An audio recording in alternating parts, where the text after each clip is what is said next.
Thanks, my brother. Thanks, Glenn. Yeah, my name is Bob, and I am a grateful recovering alcoholic, um, even though I am slightly insane. Um, Thanks for taking the meeting, Glenn, and thanks for asking me, and thanks everyone else for being there. It's just to let everyone know, my dog does sit in and listen when I share, and that's just a security measure to make sure I don't tell any lies. Because my dog's part of my higher power, and he's got big teeth as well. Um, I don't plan my shares. So it's lucky that I was asked just last night. But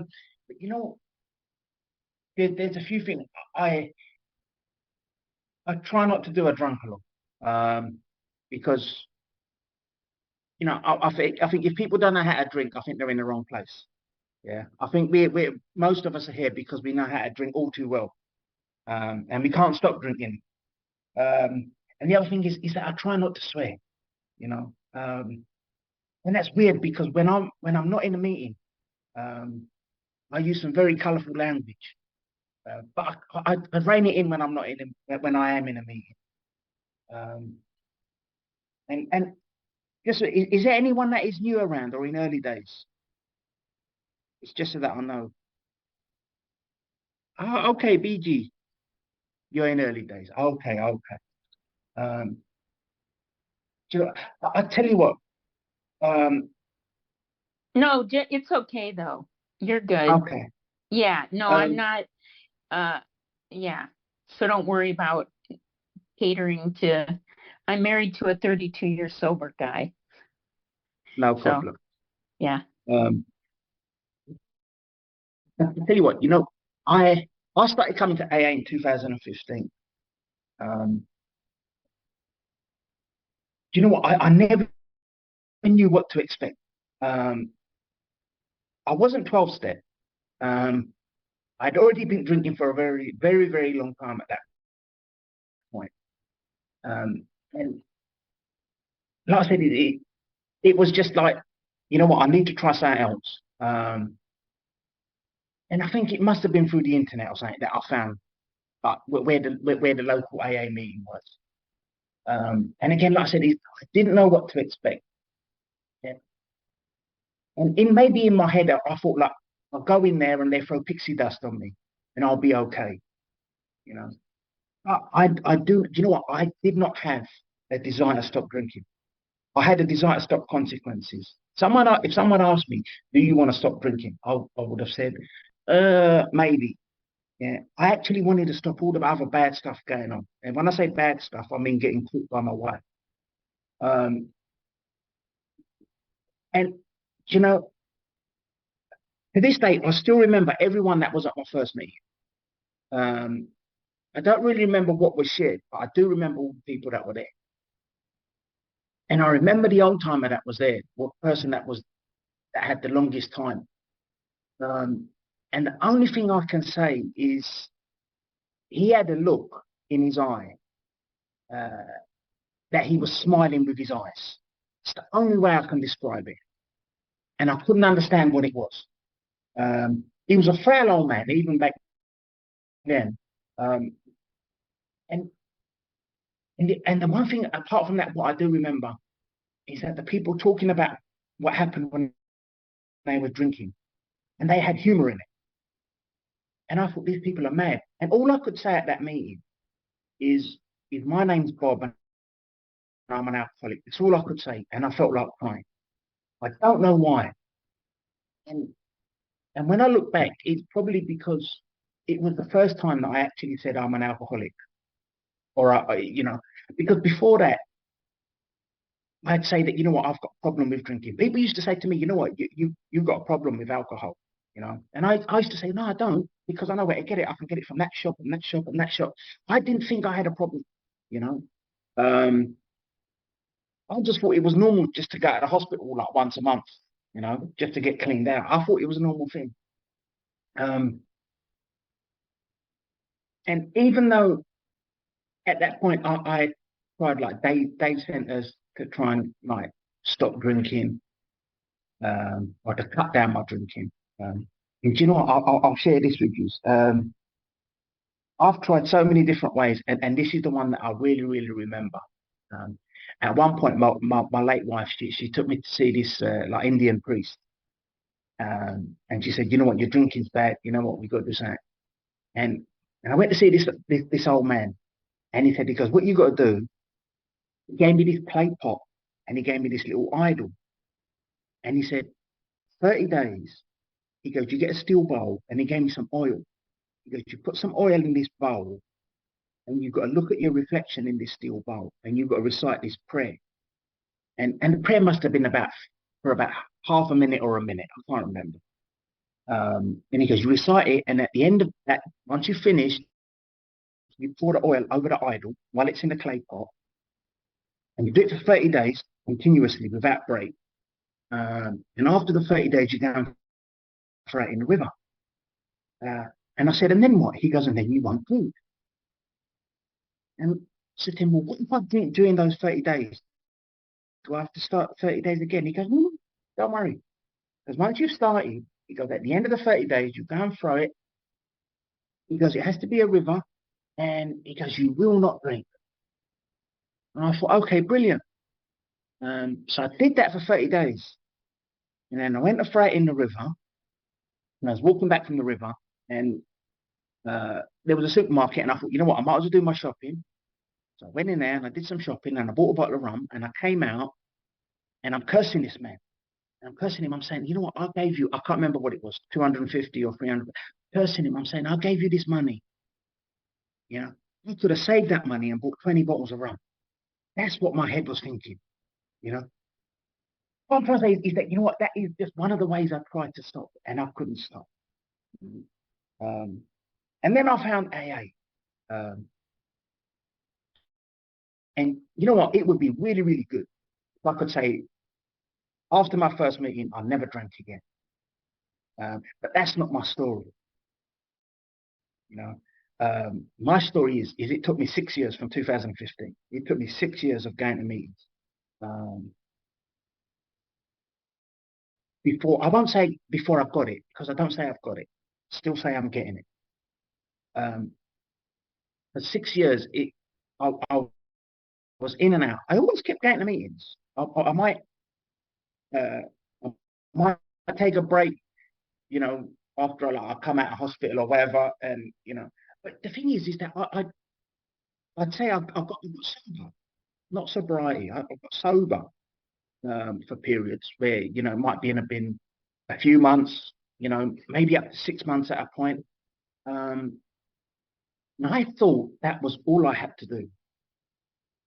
And again, you know what? It's only saying that, you know what? Things make sense when they make sense. It's only when it clicked that, you know what? I had selective hearing. You know, I'd hear what I wanted to hear. I wouldn't listen. And when I say selective hearing, I'd hear the bits, like, for example, I'd hear people talk about having troubled childhoods, having bad marriages, you know, becoming homeless, you know. And you know what? I didn't have any of that. For me, I'm the youngest of seven. I've got 5 older sisters and an older brother, you know. I was never bullied in school. You know, I did really well at school. I was, you know, I won't say I'm really highly educated, but I am educated in that. And you know what?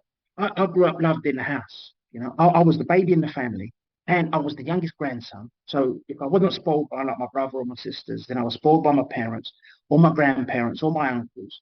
You know, growing up with 5 sisters is really, really good.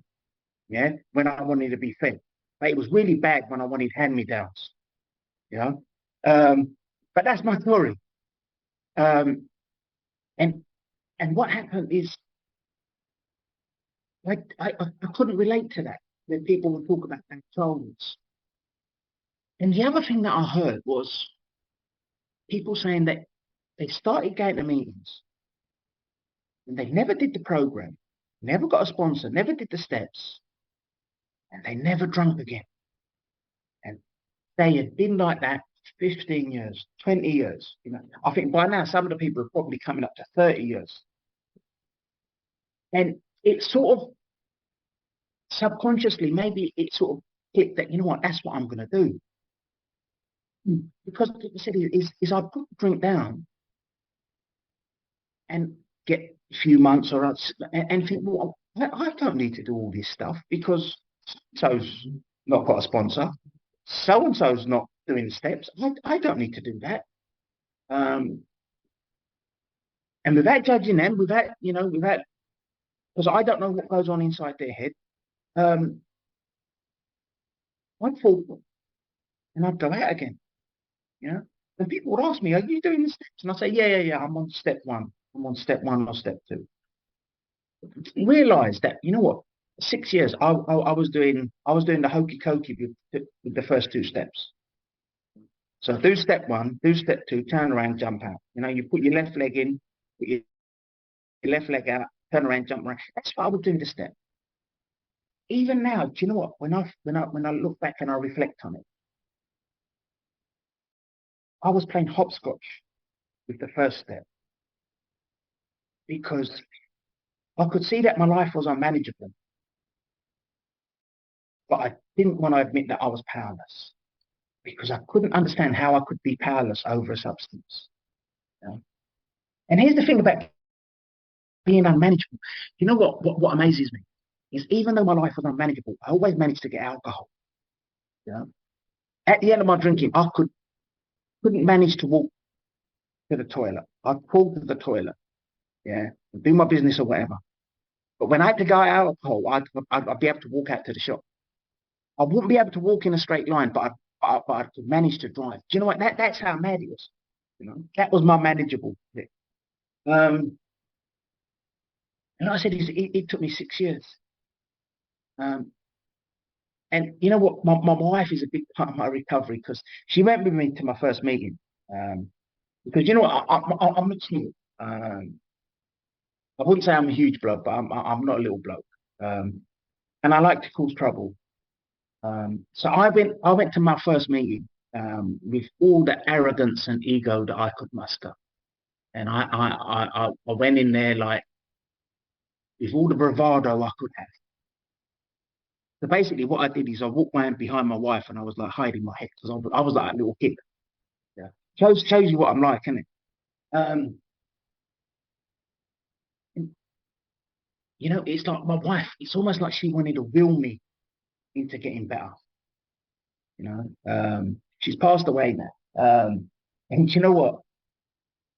I know it says that we don't have any regrets. I do have one regret, you know, that my wife, she saw me sober, but she never saw me in sobriety. Like I said, there's a difference for me. Um, and for me, the difference is sober is just not drinking. Sobriety is working the program and dealing with the issue.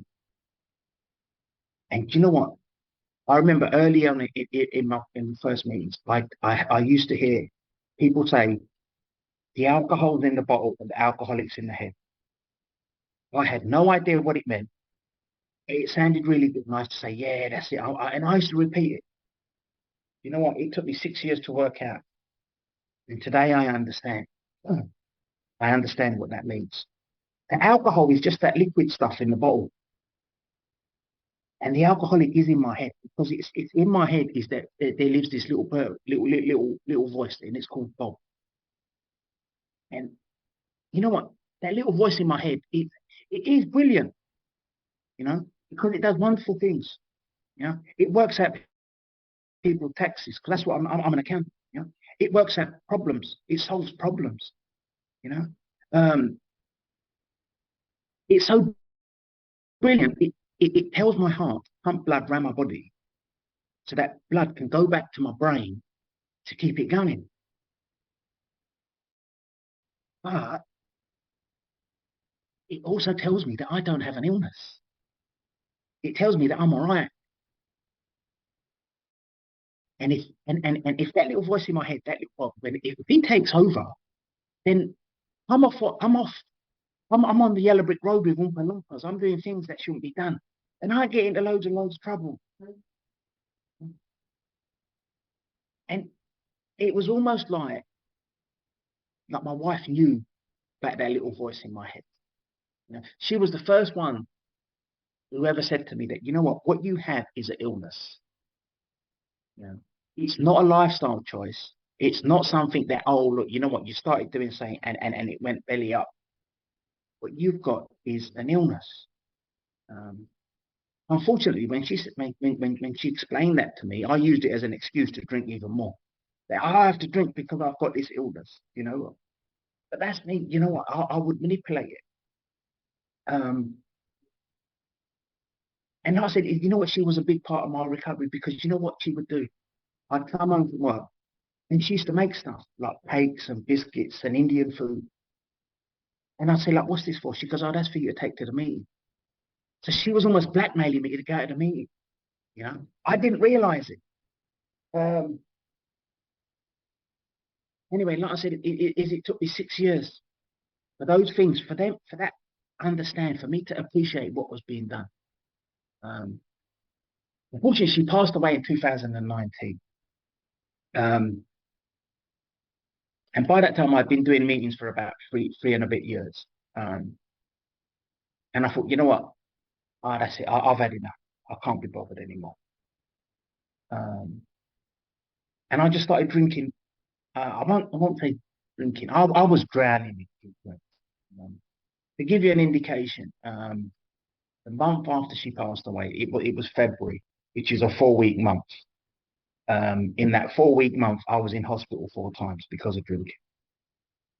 I think that must be an achievement. I should get an award for that, really, because you know what? I don't think many people can manage that. But who manage that, you know? Anyway, someone from the fellowship came and saw me, and they said, "Look, don't you think you've had enough? Yeah, don't you think you need to try a rehab?" And I said, "Yeah, okay." And he recommended a rehab to me. So I booked myself into this rehab as soon as I came out of hospital. And luckily, they could take me in within a day or so. And it was a 12-step rehab. Do you know what? I remember my first one-to-one with my counsellor. It was probably on the second or third. I think it was on the second day I was there. And my counsellor said, okay, look, he goes, what you've got to do, he goes, when you leave here, you've got to stick with AA. Yeah. And he gave me a big book. And I did want to swear at him. So I'm going to say to him, I've given you £11,000 and you've told me to go back to AA. Yeah. Where I put a pound in a pot. And you gave me a big book, and I've already got a big book, and I only paid £10 for it. But you know what? Today, I think that is brilliant, because I am one of few people who got paid £11,000 for a big book. Luckily, I only had to pay that £11,000 once. But you know what? I still couldn't get it. Still couldn't get it. Again, you know what I understand today is, for me, my higher power, I call it God. I don't know what God is. I know what a higher power is, and I call it God for ease of understanding. It's like God knew I wasn't ready for sobriety. And he knew that I had some more digging to do on my rock bottom. You know? And it carried on and carried on. And I tell you where drinking left me. Lying on my sofa in my house, covered in vomit, lying in my own, like, dirty stuff, and my son crying. Yeah, I've got one son, and my son crying, saying, "You know what? I lost my mum. I don't want to lose my dad." Yeah. Him telling me that he'd be frightened to come home in case he found me dead, choking on my vomit. That's where it left me. And do you know what? It doesn't matter how much. He knows how much I love him now. It didn't matter how much I loved him then. All the love in the world, it wouldn't make me stop. That for me, that was my rock bottom.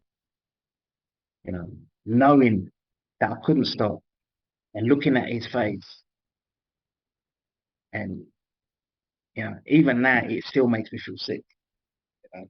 Um, and do you know what? I don't remember my last drink because I used to drink it in the blackout.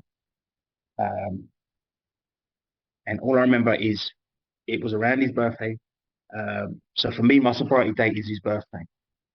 Because I remember when I came out when I was in the hospital and I was speaking to him, and he wouldn't come and see me in hospital anymore. You know? He probably got fed up with going to the hospital every month. Um, by that time, it was every like second or third week. And he said, "What are you going to do this time?" Because every time he'd say, "You know what are you going to do? What is your plan of action?" And you know what? Before then, I always had something. You know what? This time I'm going to try this. This time I'm going to try that. That was the first time I said, "I don't know." Do you know what? I didn't realize how much of a relief it is until I think about it now. Just to be in that point to say, "I don't know. I don't have the answer. I don't know what to do." Um, and I can remember saying to him that, you know what, maybe I've got to do this AA stuff properly. Um, and he knows about AA. And he said, and I said to him, "But you know what, I don't know if I can do this forever." And he said to me, "Because you don't have to do it forever. You've just got to do it for today." You know? This is a brilliant thing. See, like my son is part of my higher power as well, because he tells me stuff when I need to hear it. You know,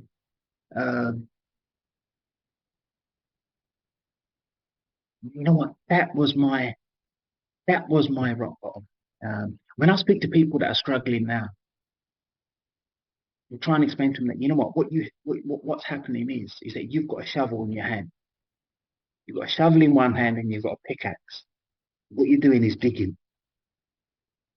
No one's going to take that shovel and that pickaxe from you. You've just got to decide to put it down. You know? And whether they understand that or not, I don't know. But I know that that is the point where I put them down. And that was my surrender. And you know what? It was such a relief. Um, Even now, when I look at it, it still brings a smile on my face. Um, I always have a smile on my face, but that's because I'm mad. But, you know, when I came out and I already had a sponsor. Um, I didn't think he was very good, but that's because I never used to phone him and get advice. Um, and then, do you know what? I started working on the steps. And, you know, the first three steps, you know, admitting that I was powerless over alcohol, my lifestyle management, it felt like such a relief to go through. And coming to believe that a power greater than myself could restore me to sanity, or at least more sanity than what I had. And do you know what? When it came to step three, you know, made the decision to turn our will and our lives over to the care of God as we understood. I remember saying to my sponsor, "How do I do this? What is this? What is this about?" And you know, like it is in the 12 and 12, my sponsor said, "Look, imagine that there's a door in front of you. You don't know what's on the other side of that door. It could be a lion or it could be a beach. You're not going to know. You're never going to know until you open that door. Here's the thing. You don't have to open the door. You've just got to be willing to open that door." Do you know, for me, it was like that was a gateway for me, because because my sponsor said, he goes, "You don't even open the door. You just got to be willing." Do you know what? That willingness to open that door, everything just, it was like when all the lights started coming on and things started to make sense. And do you know, the rest of the steps, I won't, it's not that they flowed through, but there was just such a relief in getting through them. It was, it was like coming to understand that I, I didn't realize how morally and spiritually constipated I was. I had all this stuff in my head and I didn't realize. Yeah, goes back to, you know, that alcohol was in the bottle and the alcoholic was in the head, and he was feeding on all this stuff that was sticking in there. I didn't realize that, you know, um, and getting it out. And I remember saying to my sponsor, I think I was on step 7 or 8, I can't remember. I remember saying to him that, what do I do when I've finished? Um, and my sponsor said, well, look, are you finishing today? I said, no. Because are you going to finish today at any point? Are you going to finish soon? I said to him, I don't know. He goes, well, then just shut up and carry on. And he explained to me, he goes, look, he goes, the steps. He goes, think of the steps like a clock. Yeah? Clock goes like to 12. He goes 1, 2, 3, 4, 5, 6. He goes to 12. He goes, there's a clock stop. I said, no. Yeah. He goes, the clock keeps going round and round and round, you know. The hands on a clock, they just keep going round and round. I was going to say to him, what if I've got a digital watch? And I thought, I better not. He might hit me. Do you know what? Even though that made sense, I heard a wonderful lady share, and that resonates with me more. And the way she explained it is the steps. Once you've been through them, there's something that it's like it runs in your blood. That they no longer are what's in the big book. They are no longer what's written in on the scrolls behind the secretary. It's something that runs through your blood. And like a drop of blood that goes from your head to your foot, it doesn't leave your foot. It goes back round again and again. And that is why, for me, I say I haven't done the steps. I'm still doing the steps. Because for me to say I've done the steps means I've got a certificate, say I've qualified, and I don't have to do them again. I start with step 1 every morning. That's how it is for me. Tell you where it leaves me. Do you know, before I found sobriety, before sobriety found me, before my higher power realized that, you know what, now is the right time for me to have sobriety. I was not a nice person. I was a horrible person. I won't go into the things that I did and whatnot. And you know, I didn't. I was not. I wasn't selective with my hate. You know, I wasn't prejudiced with my anger. I hated everyone equally. You know, I believe in equal rights. Everyone has an equal right to be hated. Doesn't matter what color you are, what sex you are. It doesn't matter. Everyone's got to be hated. I didn't realize how much energy and effort that took to get angry and stay angry. You know, and hold on to that stuff. And you know, it's not that I don't get upset now. It's not that I don't get angry now, but I don't have to hold on to it. You know, yeah. Look, it's better to be pissed off than pissed off. I used to piss on myself when I was drinking. You know, but it's like going around with dirty tissues in my pocket. That's the way I see anger and resentment. I can go around and pull out all these dirty tissues and show people, look at all these dirty tissues I've got. Or I can use that tissue and throw it in the bin. I don't need to. I've got other things to keep in my pockets. I've got keys. I've got money that I need to put in my pocket. I don't need to fill it with dirty tissues. Going through the steps, it leads me in a place. I don't know what love is, but I know what love isn't. Love isn't what I used to be and what I had for other people. It leaves me in a position where I can understand. I can understand what's in the big book. You know? I can remember when I got my first big book and looking through it. I remember going right to the back to seeing where the answers were. I remember like it was almost like it was written in a different language. You know, it was just like scribbles on a page. And you know, after my surrender, after my rock bottom, it's like those scribbles, they sort of made letters. And those letters made words, and those words made sentences. And those sentences made sense. They sort of they had meaning. And you know, even now I can pick up the big book and open it at random. And it's almost like there's like I heard someone say that it's almost like the word fairy's been at it because something's in there that I've never seen before. You know, I remember when I did a big book study with a wonderful man. He took me through the big book, and he goes, "What you got to do is you got to go through and highlight when you're going through it, and you write down the words that you're not sure of, you know, and you look it up in a dictionary." You know? And I cheated when I did my big book study because when I was going through highlighting it, I used to read it out to my dog, and I used to wait for him to tell me which bits to highlight. You know? And I used to read it to him, and he'd look at me. I've got a connection with my dog. He gives me this look, and I can understand that he's thinking, "You're mad. Why are you asking me?" You know, I'm doing it. Um, what I'm trying to say is, I don't hold it inside. I let everything out. You know, I do talk to my dog because, like I said, is my dog is part of my higher power. Um, you know, I've heard people say they thank God for bringing them to AA. I actually thank AA for bringing me to a God of my understanding, a higher power of my understanding.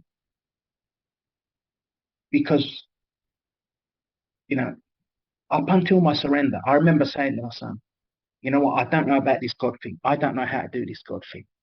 I did not like God.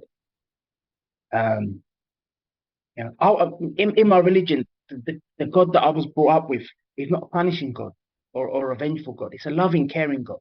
But I didn't like this God because this God, he took my mum literally 2 days before I got married.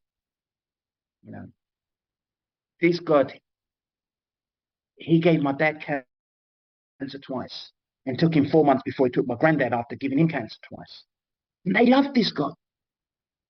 And this same God, he was loved by my wife, and this God gave my wife cancer twice. And I remember saying to my son, "You know what? I don't know about this God. I don't know if I don't believe in God." And this is where my son's part of my higher power. But he turned around and said to me, "It doesn't matter if you don't believe in God." He goes, "God believes in you." He goes, "If not," he goes, "you'd be dead by now." And do you know what I understand today is there is something out there. I don't know what it is. I'm not going to get into the big parts of what God is and what God isn't. But I know there's a higher power there. And I know that, you know what, in that higher power, there's also my wife who's no longer with me. And there's my parents and my grandparents. But there's my son as well. And there's my little doggy. He's not a little doggy, he's a big doggy. But, you know, and like I said, you know, I have that regret that my wife never saw me in sobriety. But in a weird way, I think she does see me in sobriety. She does see me like when I'm doing in my own way, how I do my prayers and meditation. Because for me, when I wake up in the morning, I don't get on my knees and pray. For me, my prayer and meditation is when I'm walking my dog, or when I'm in the gym, or when I'm cooking. You know, that for me is when I do my prayer and meditation. Effectively, do you know what? That leaves me in a point where I'm doing my prayer and meditation throughout the day. Ain't that brilliant for me?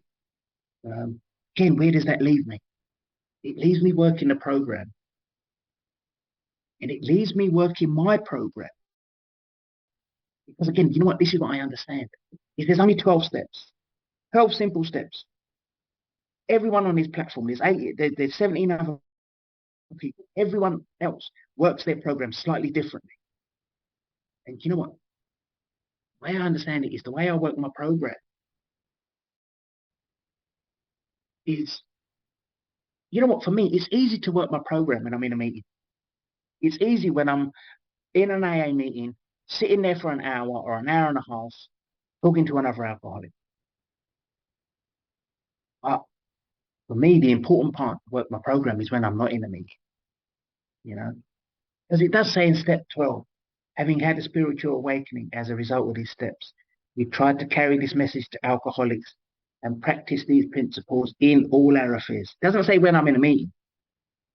It says in all my affairs. You know, in our responsibility statement, it says that, you know, I am responsible when anyone anywhere reaches out for help. I want the hand of AA to be there. So that I am responsible. It doesn't say if when you're only dealing with an alcoholic. My understanding is if someone wants any help, as being, I won't say a member of AA because that makes it sound like a club, but being an adopted son of AA, because for me AA is a family. That means that I am responsible for helping someone. And and the practical way I describe it is, you know what? There's an old lady that wants to cross the street. I don't go and ask her, are you an alcoholic? Because if you're not an alcoholic, I ain't going to help you. It means if I'm going to help you, I'm going to help. It means I have to work my program. And when I wake up, it's when I'm talking to my son, when I'm talking to my neighbors, when I'm out and about. It means working my program throughout the day. Like that wonderful lady explained, that the steps are something that's in my blood. And if it's in my blood, that means it's constantly going around. Does it mean I'm doing it perfectly and brilliantly? No, it means that I am still doing it, you know. And here's another thing what I understand today, about my character defects. I remember saying to my higher power, you know what, take my character defects. And he turned around and said, you know what, no, you keep them. I don't want them, they're yours. And I'm glad he never took them away. I say he, I'm glad the higher power never took them away. Because if they were removed, that would, in my weird way, in my head, it would mean that I don't have to work my program. My higher power left them there so that they can stick their head up every now and then, and it can remind me, oh, got to work on that. Isn't it brilliant? That's how my higher power works. You know? And my higher power, it's led me to understand that, you know what? There are those, it's just those 12 steps. There's not 24. And that's why I understand that, you know what? No one can do this for me. And in the same fashion, I can't do it for anyone else. It's for me to do, you know. And like I said, it's doing. Again, this is like my son explained to me. I was talking to him about gym. This was a few months ago. You know, I've been going gym since I was 15 years old. Yeah. I used to do karate. Yeah. My son, he got the black belt in karate. He goes to the gym now. And he was talking to me, and he goes, you know what? He goes, you're getting fat. I said to him, yeah. I said, you know what? I used to be a lot better. I used to lift a lot of weight. I used to do this. You know, what I'm going to do is I'm going to start doing this. You know, and he goes, listen. He goes, it doesn't matter what you used to do or what you plan on doing. It's what you're doing now, not your AA program. And that makes sense to me. Because you know what? When I look through the big book, there's no chapter that says into planning or into thinking. It says into action. It means I've got to get up. I've got to get up and do stuff. Isn't it brilliant? And sometimes I need my son to tell me that stuff. And you know, like I said, is where it leaves me is that boy at that point crying, saying, I don't want to be an orphan. You know, looking at me in disgust. You know, on my last birthday, he got me a card saying 1 year older, 1 year wiser. He ticked older, he didn't tick wiser, and inside he put a box and he put fatter. I have a relationship with my son. It's not a father-son relationship. I have a relationship that's, you know, we're like friends. I only have that because of this wonderful program and wonderful people that are on this platform, and brothers and sisters around the world that showed me the way they work their program and gave me a bit of direction of which way to go. Like I said, I don't know what love is. I know what love isn't. And, you know, like Dr. Bob said, if you could sum this up into 2 words, it's love and service. I understand the joy of service. In my religion, I'm from Sikh religion, and in service is a big thing. And I couldn't understand the concept of it. Why do I need to go to the temple and serve people food? Why do I need to put their shoes nice and neat? Why do I need to clean up?